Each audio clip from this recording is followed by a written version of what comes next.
जी, अस्सलाम वालेकुम। कैसे हैं आप सब? हम आपको वेलकम करते हैं कोड नेटवर्क में। जैसा कि आप सब जानते हैं कि न्यू ईयर स्टार्ट होने ही वाला है, तो आप में से कुछ स्टूडेंट्स ऐसे होंगे जो कि अपनी इंटर्नशिप या प्लेसमेंट की तैयारी कर रहे होंगे। कुछ ऐसे होंगे जिन्होंने सोच रखा होगा कि इस साल में कोई ना कोई स्किल गेन करनी ही है, और आप में से कुछ ऐसे होंगे जो कि कोडिंग की दुनिया में नया-नया कदम रख रहे होंगे। तो हम आप सब के लिए लेकर आए हैं बहुत ही बेहतरीन कोर्स, जिसमें हम बात कर रहे होंगे वेब डेवलपमेंट के बारे में। इस कोर्स में हमने फ्रंट एंड को कवर किया है, हमने बैक एंड को भी कवर किया है। नॉर्मली यूट्यूब के ऊपर जितनी भी वीडियोस या कंटेंट अवेलेबल है, चाहे वो फ्रंट एंड के बारे में हो, चाहे वो बैक एंड के बारे में हो, वो सिर्फ बेसिक की हद तक है। अगर हम बात करें एडवांस लेवल की चीज़ों की, तो वो पेड कोर्सेज में होती हैं। हम आपके लिए वो सारी चीज़ें जो कि पेड कोर्स में होती हैं, इस कोर्स में लेकर आए हैं। हमने फ्रंट एंड को बेसिक से लेकर एडवांस तक हर एक चीज़ को कवर किया है। हमने बैक एंड को बेसिक से लेकर एडवांस तक हर एक चीज़ को कवर किया है। तो ये कोर्स करने के बाद, चाहे आप फ्रंट एंड डेवलपर बनना चाहें, चाहे आप बैक एंड डेवलपर बनना चाहें, आप इस कोर्स के आखिर में इस काबिल हो चुके होंगे कि एक बेसिक वेबसाइट से लेकर एक प्रोफेशनल लेवल की वेबसाइट तक आप क्रिएट कर सकें और उसे हैंडल भी कर सकें। तो आइए शुरू करते हैं अपना क्रैश कोर्स और देखते हैं कि हम इस कोर्स में क्या क्या पढ़ने वाले हैं। फ्रंट एंड में हम बात कर रहे होंगे अपनी HTML के बारे में, क्योंकि हमारा जो फ्रंट एंड है उसके 3 हिस्से होते हैं। एक हमारा कंटेंट होता है वेबसाइट का, जो कि हमें लिखा हुआ नज़र आ रहा होता है। एक हमारी वेबसाइट की खूबसूरती होती है, जो कि हम CSS को यूज़ करके बना रहे होंगे।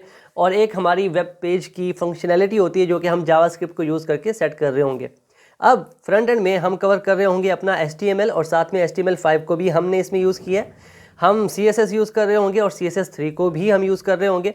और जावास्क्रिप्ट की एक पूरी सीरीज़ है जिसे हमने बहुत मेहनत से तैयार किया आप सबके लिए। इसके अंदर हमने जितनी भी लाइब्रेरीज़ हैं जावास्क्रिप्ट की, उन सबको इसके अंदर हमने शामिल किया है। और हम जो फ्रंट एंड के लिए फ्रेमवर्क यूज़ कर रहे होंगे वो होगा हमारा बूटस्ट्रैप। तो आइए हम देखते हैं कि अब हम बैक एंड में क्या कर रहे होंगे। बैक एंड में हम जो हमारी सर्वर साइड लैंग्वेज होती है वो हम कर रहे होंगे Node.js, और Node.js का जो फ्रेमवर्क है Express.js, उसको भी हम कवर कर रहे होंगे। बैक एंड में हम API के बारे में बात कर रहे होंगे, हम RESTful API के बारे में बात कर रहे होंगे। और at the end of this course हम बात कर रहे होंगे डिप्लॉयमेंट के बारे में, कि आपने एक वेबसाइट क्रिएट कर ली, अब आपने उसे डिप्लॉय किस तरह से करना है। तो एक पूरा प्रोसेस होगा जिसमें हम होस्टिंग भी आपको सिखा रहे होंगे। तो आइए शुरू करते हैं अपना क्रैश कोर्स। और हमारा जो कोर्स है वो शुरू हो रहा होगा फ्रंट एंड से, और फ्रंट एंड में सबसे पहले हम पढ़ रहे होंगे अपनी HTML। तो आइए इसे स्टार्ट करते हैं। HTML का जो फुल फॉर्म है वो है हाइपर टेक्स्ट मार्कअप लैंग्वेज। अब ये नाम से ही जाहिर है ये कोई प्रोग्रामिंग लैंग्वेज नहीं है। प्रोग्रामिंग लैंग्वेज में क्या होता है, हम कोई ना कोई फंक्शन परफॉर्म कर रहे होते हैं। लेट्स सपोज मैं 2 वैल्यूज़ को ऐड करना चाहता हूँ या 2 वैल्यूज़ को माइनस करना चाहता हूँ। तो ये जो ऐड है या माइनस है, ये मेरे फंक्शंस हैं। ये मैं प्रोग्रामिंग लैंग्वेज में कर सकता हूँ, पर HTML में नहीं कर सकता, क्योंकि HTML जो है वो कंटेंट बेस्ड लैंग्वेज है। इसमें हम कंटेंट लिख रहे होते हैं और फिर वो कंटेंट हमें हमारे वेब पेज पे नज़र आ रहा होता है। तो इसका सिंटैक्स किस तरह से, आइए देखते हैं।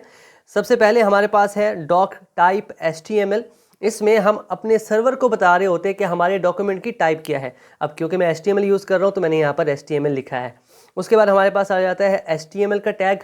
अब HTML के अंदर जो जितनी भी चीज़ें एक एंगल ब्रैकेट के अंदर होती हैं, उन्हें हम टैग्स कहते हैं। अब HTML में हमारे पास जो टैग्स होते हैं वो 2 तरह के होते हैं। कुछ टैग्स ऐसे होते हैं जो कि जिनकी ओपनिंग भी होती है, उनकी क्लोजिंग भी होती है, मतलब स्टार्ट एंड दोनों होते हैं। फ़र्क क्या होता है कि जो ओपनिंग है वो तो सिंपल होती है, क्लोजिंग में हम एक स्लैश का यूज़ कर रहे होते हैं। तो ये फ़र्क होता है। और कुछ टैग्स हमारे पास ऐसे होते हैं जिनकी ओपनिंग तो होती है पर क्लोजिंग नहीं होती, वो हम बाद में कवर कर रहे होंगे। अब यहाँ पर हमारे पास है हेड का टैग। हेड के टैग के अंदर बेसिकली आप जो भी कुछ लिख रहे होते हैं वो आपके वेब पेज में नज़र नहीं आ रहा होता। इसके अंदर हम बेसिकली CSS को लिंक कर रहे होते हैं, अपनी स्क्रिप्ट को लिंक कर रहे होते हैं। तो जब हम उस लेवल तक पहुँचेंगे तब हम इसे यूज़ कर रहे होंगे। फ़िलहाल के लिए आप इतना याद रखें कि हेड के अंदर आपने जो कुछ लिखा वो आपके वेब पेज पर नज़र नहीं आ रहा होगा। उसके बाद शुरू होता है हमारी बॉडी का टैग। अब बॉडी के टैग के अंदर आप जो भी कुछ लिखते हो वो नज़र आ रहा होता है आपकी वेब पेज पे। अब यहाँ पर मैंने एक हेडिंग का टैग लिखा है और एक पैराग्राफ का टैग लिखा है। यहाँ पर मैं एक चीज़ मेंशन करता जाऊँ, अगर मैं ये H1 जो कि एंगल ब्रैकेट में लिखा है इस अकेले को पढ़ूँ तो ये मेरा एक टैग है, लेकिन अगर मैं इस पूरी स्टेटमेंट की बात करूँ तो इस पूरी स्टेटमेंट को हम एलिमेंट कहते हैं। तो एक बिट डिफरेंस है एलिमेंट में और टैग में, जो आपको पता होना चाहिए। HTML में अगर हम हेडिंग्स की बात करें तो HTML हमें 6 हेडिंग्स प्रोवाइड करता है। अब ये 6 की 6 हेडिंग जो है होती सेम ही है, बस फ़र्क इनके साइज़ का होता है। H1 का जो साइज़ है वो थोड़ा बड़ा होता है, H2 का साइज़ उससे छोटा, और इसी तरह H6 का जो साइज़ होता है वो सबसे छोटा होता है। अब हम H1 को कहाँ पर यूज़ करते हैं? लेट्स सपोज मेरे पास एक पैराग्राफ है जो कि बहुत इंपॉर्टेंट है। मेरे वेब पेज पे एक यूज़र आता है और मैं उस यूज़र को दिखाना चाहता हूँ कि इस पैराग्राफ के अंदर जो भी कुछ लिखा हुआ है वो इंपॉर्टेंट है। तो मैं क्या करता हूँ, उस पैराग्राफ को एक हेडिंग दे देता हूँ H1 की। अब H1 का साइज़ क्योंकि बड़ा होता है तो यूज़र को देखते ही अंदाज़ा हो जाएगा कि इस हेडिंग के नीचे जो कुछ भी है वो इंपॉर्टेंट है। तो हम इनको प्रैक्टिकल करके देखते हैं अभी, आइए। जी, जब भी हम कोई कोड लिखते हैं तो हम कोई कोड एडिटर यूज़ करते हैं। यहाँ पर मैंने विजुअल स्टूडियो को यूज़ किया है। लिंक मैंने आपको डिस्क्रिप्शन में दे दिया है, आप वहाँ से जाके डाउनलोड कर लीजिए। विजुअल स्टूडियो को डाउनलोड और इंस्टॉल करने के बाद कुछ इस तरह का लेआउट आपके सामने होगा। यहाँ पर हमारे पास है न्यू फाइल का ऑप्शन, मैं इसे क्लिक करता हूँ और यहाँ पर मैं अपनी फाइल का नाम लिखने वाला हूँ। लेट्स सपोज मैं यहाँ पर लिखता हूँ index.html। अब मैंने यहाँ पर .html क्यों लिखा? क्योंकि हमारी जो HTML की फ़ाइल होती है उसकी एक्सटेंशन जो है वो .html होती है। जैसे ही मैं इस पर क्लिक करता हूँ तो यहाँ पर देखिए मेरे पास जो फाइल है मेरी वो क्रिएट हो चुकी है।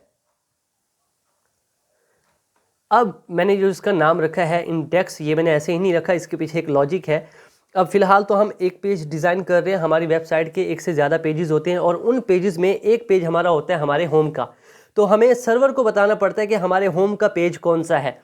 अब बजाय इसके कि हम अपने सर्वर को जाकर बताएं कि ये हमारा होम का पेज है, हम एक आसान सा तरीका इस्तेमाल करते हैं कि हम अपने होम पेज का जो नाम है वो इंडेक्स रख लेते हैं। तो सर्वर क्या करता है, बाय डिफ़ॉल्ट जिस फाइल का नाम इंडेक्स होता है वो उसको as a home page consider करता है। तो ये एक अच्छी प्रैक्टिस होती है कि जब भी आप होम पेज बना रहे होते हैं तो उसे आप इंडेक्स का नाम दें।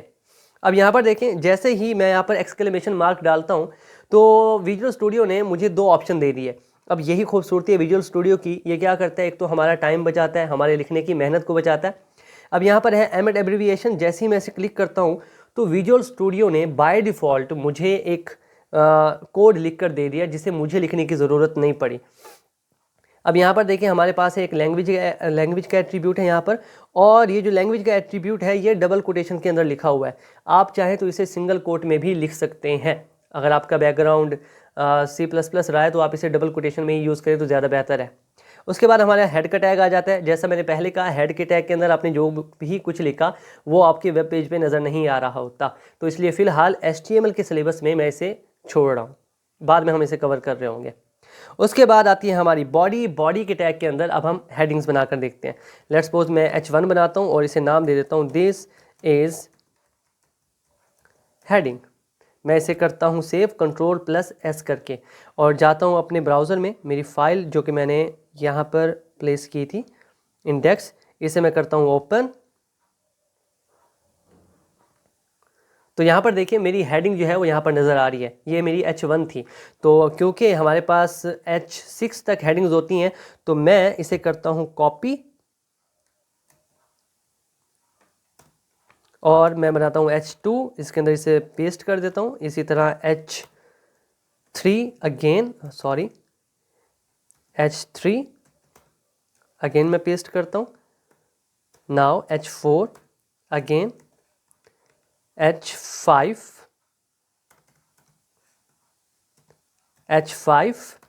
अगेन पेस्ट करता हूँ मैं इसे, और आखिर में हमारे पास है H6। अब मैं इसे करता हूँ सेव, जाता हूँ अपने ब्राउज़र में, इसे करता हूँ रिफ़्रेश। तो यहाँ पर देखिए मेरी 6 की 6 हेडिंग्स जो है यहाँ पर आ चुकी हैं। सेम वही डिफरेंस कि हमारी H1 जो है उसका साइज़ थोड़ा बड़ा है, H2 का साइज़ उससे छोटा, H3 का साइज़ उससे छोटा, और जो आखिर में H6 है उसका साइज़ सबसे छोटा आ रहा है। अब थोड़ा आगे चलते हैं, हम पैराग्राफ के बारे में बात करते हैं। अच्छा, पैराग्राफ के बारे में बात करने से पहले मैं चाहूँ तो अपने इस H1 को डिज़ाइन भी कर सकता हूँ। बेसिकली हमारी जो डिज़ाइनिंग का हिस्सा होगा वो हमारा CSS में होगा। यहाँ पर मैं आपको डिज़ाइनिंग के बारे में थोड़ा बहुत बताता चलूँगा ताकि जब तक हम CSS तक पहुँचे तो हमें CSS की ABC आती हो, ताकि हमें मुश्किल ना हो। तो इसे स्टाइल करने के लिए मैं यहाँ पर स्टाइल का एट्रीब्यूट लिखूँगा और उसके बाद मैं कलर पिक करता हूँ कि मैंने इसे कौन सा कलर देना है। लेट मी चेक, मैं इसे कलर देता हूँ और कलर मैं इसे दे देता हूँ एक्वा। अब ये लिखने के बाद जैसे ही मैं इसे करता हूँ सेव, जाता हूँ अपने ब्राउज़र में, इसे करता हूँ रिफ़्रेश, तो आप देखिए मेरी हेडिंग का जो कलर है वो चेंज हो चुका है। तो इस तरह से हम कलर्स जो है वो चेंज कर सकते हैं HTML के अंदर भी। उसके बाद हम बात करते हैं पैराग्राफ के बारे में। मैं यहाँ पर लिखता हूँ P टैग। यहाँ पर मैं आपको एक और बात बताता चलूँ, हमारी जो HTML है वो केस सेंसिटिव नहीं है। केस सेंसिटिव से क्या मुराद है, मैंने यहाँ पर जो पैराग्राफ में P लिखा है वो स्मॉल लेटर में है, मैंने H1 जो लिखा है वो भी स्मॉल लेटर में है। चाहे आप कैपिटल में लिखो चाहे स्मॉल में लिखो, दोनों ठीक है। HTML जो है वो केस सेंसिटिव नहीं है, आपका काम हो जाएगा। अब यहाँ पर देखिए मैं इसके अंदर लिखता हूँ लॉरेम। अब लॉरेम लिखने के बाद जैसे ही मैं एंटर करता हूँ तो विजुअल स्टूडियो ने बाय डिफ़ॉल्ट मुझे इतना सारा टेक्स्ट दे दिया। अब इस टेक्स्ट का कोई मीनिंग नहीं है, ये ऐसे ही है। अब यहाँ पर हुआ क्या, मेरे पास ना एक स्क्रॉल बार आ गया।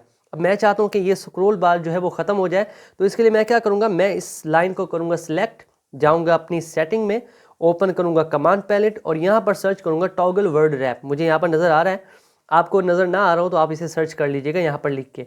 जैसे ही मैं इसे क्लिक करता हूँ तो यहाँ पर देखिए मेरे जो स्क्रॉल बार आ रहा था नीचे वो ख़त्म हो चुका है। मैं इसे करता हूँ सेव, जाता हूँ अपने ब्राउज़र में, इसे करता हूँ रिफ़्रेश, तो यहाँ पर देखिए मेरा जो पैराग्राफ है वो यहाँ पर नज़र आ रहा है। अब पैराग्राफ के अंदर हम कुछ और टैग्स यूज़ करेंगे।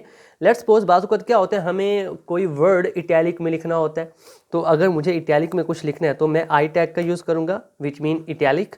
अब इसके अंदर लेट्स सपोज मैं लिखता हूँ दिस इज़ इटैलिक टैग।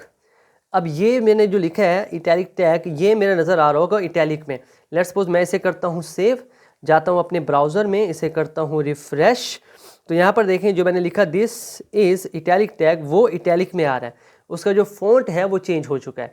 इसी तरह अगर मैं चाहूँ कि मेरे कुछ वर्ड जो है वो बोल्ड में हो तो मैं बी टैग का यूज़ करूँगा और इसके अंदर जो कुछ भी लिखूँगा वो बोल्ड में होगा। लेट्स सपोज मैं इसमें लिखता हूँ दिस इज़ बोल्ड टैग, तो जैसे मैं इसे करता हूँ सेव, जाता हूँ अपने ब्राउज़र में, इसे करता हूँ रिफ़्रेश, तो यहाँ पर देखें ये मेरा टेक्स्ट जो है वो बोल्ड हो चुका है। तो इस तरह से हम चीज़ों को बोल्ड भी कर सकते हैं। कुछ और हमारे पास टैग्स हैं। लेट्स सपोज मैं ना चाहता हूँ कि मेरे कुछ कैरेक्टर्स जो हैं वो अंडरलाइन हो जाएं, तो उसके लिए मैं यू टैग का इस्तेमाल करता हूँ, विच मीन अंडरलाइन। तो इसके अंदर मैं लिखता हूँ दिस इज़ अंडरलाइन टैग। तो जैसे ही मैं इसे करता हूँ सेव, जाता हूँ अपने ब्राउज़र में, इसे करता हूँ रिफ़्रेश, तो यहाँ पर देखें ये मेरा जो कंटेंट है इसके नीचे एक लाइन आ रही है, अंडरलाइन हो चुका है ये। उसके बाद हमारे पास कुछ और भी एट्रीब्यूट है। लेट्स सपोज मैं क्या चाहता हूँ कि मेरे पास ना यहाँ पर जो वर्ड है ये स्मॉल हो जाए, तो उसके लिए मैं स्मॉल का टैग यूज़ करता हूँ और इसके अंदर जो भी कुछ लिखूँगा वो स्मॉल, उसका साइज़ छोटा होगा। Let's suppose this is small, मैं इसे करता हूँ सेव, जाता हूँ अपने ब्राउज़र में, इसे करता हूँ रिफ़्रेश, तो यहाँ पर देखें ये जो दिस इज स्मॉल है इसका साइज़ बाकी से छोटा हो गया।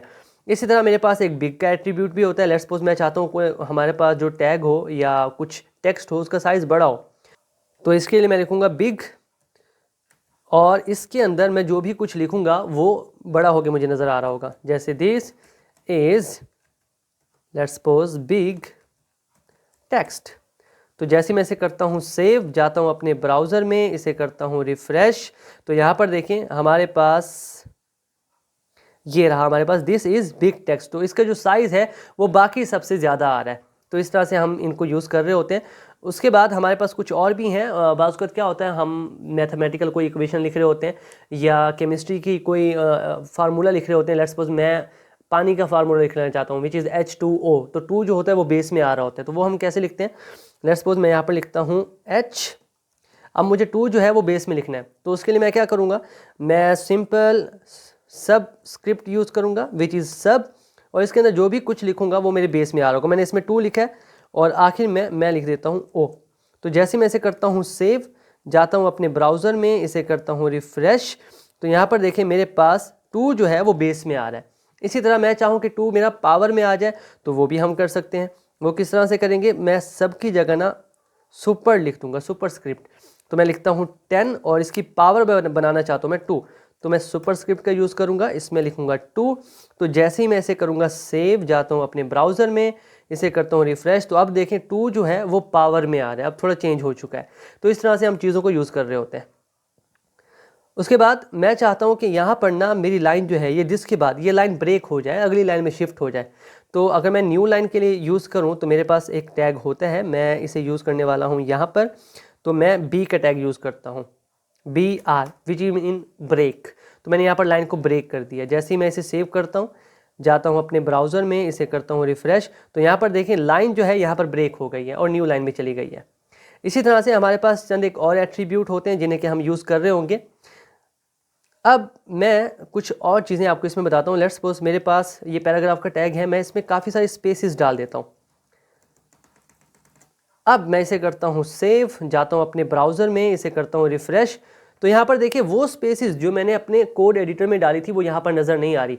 पैराग्राफ के अंदर आप जितनी भी स्पेसेस डालते हैं वो आपकी वेब पेज में नज़र नहीं आ रही होती। इसके लिए हम एक और पैराग्राफ यूज़ करते हैं और उसे हम कहते हैं प्री। लेट्स सपोज मैं इसके दरमियान में मैं एक हॉरिजेंटल लाइन दे देता हूँ, एच आर टैग क्या करता है, एक लाइन सी आ जाती है हॉरिजेंटल। मैं इसे करता हूँ सेव, जाता हूँ अपने ब्राउज़र में, इसे करता हूँ रिफ़्रेश। तो यहाँ पर देखिए हमारे पास एक लाइन आ गई है विच इज़ हॉरिजेंटल। अब मैं यहाँ पर एक और पैराग्राफ यूज़ करता हूँ विच इज़ प्री। प्री भी एक पैराग्राफ की तरह ही काम करता है। इसके अंदर आप जितनी भी स्पेसेस देते हैं वो नज़र आ रही होती हैं हमारे वेब पेज में। अब मैं इज़ और प्री के दरमियान में काफ़ी सारी स्पेसेस डाल देता हूँ। मैं इसे करता हूँ सेव, जाता हूँ अपने ब्राउज़र में, इसे करता हूँ रिफ़्रेश। तो यहाँ पर देखिए दिस और इसके दरमियान जितनी भी स्पेस थी वो सारी मुझे यहाँ पर नज़र आ रही है। तो जब कभी आपको ऐसा पैराग्राफ चाहिए होता है जिसमें आपने स्पेसेस यूज़ करनी है तो आप प्री ही यूज़ करेंगे। जी, आज के लिए इतना ही। मिलते हैं आपसे नेक्स्ट क्लास में। So keep connected and keep coding. Thank you.